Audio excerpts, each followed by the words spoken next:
Warning, this is not a drill.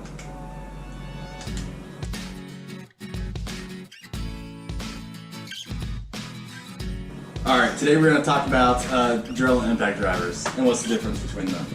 So in the back of the tools container we have this array of batteries, drills, and impact drivers in a battery bay to charge. So we have two different types of drills. We have your normal drill, which is the one with that collar. They can adjust the drill bit size for it and everything like that. You can adjust the torque and adjust the speed.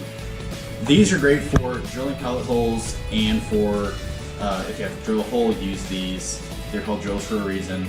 And also you can use this dial to adjust the torque, so you can adjust how deep you want to go into the material, which is really nice when you're drilling into thin paneling or ends of pieces that could potentially split.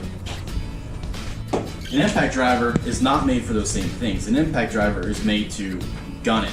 So you want, if you're going into like a big piece of 2x4 or you're having to go through really thick wood, blocking, you can use an impact driver because it has a lot of torque behind it. So it is great to do, but you cannot use it on thin material such as paneling or some trim. You can't do it with it, or else you're just going to go right through it. So when you power into this thing, you'll have normal spinning noise, but it also gives you an ugga-dugga noise. Alright, so we're back outside, and I'm going to show y'all how the difference is between both drill and the impact driver.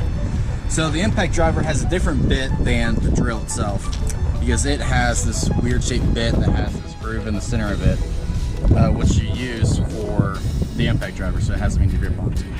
Putting it in, you stick it into the hole, you pull this collar, make sure it seats, and then you can pull it and make sure it doesn't slide out, and you're good to go.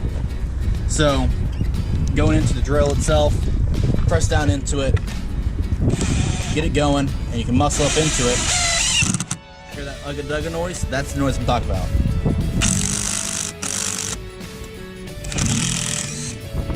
What that does is that it gives you just so much torque that you can drive through some really thick wood.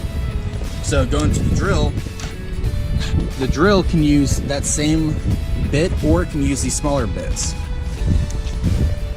You just put it into the collar, tighten it down, and then you're able to adjust with much more care how deep you want to go into the wood. Just like that. So now you know the difference between an impact driver and a drill. I'm done with building, let's go build.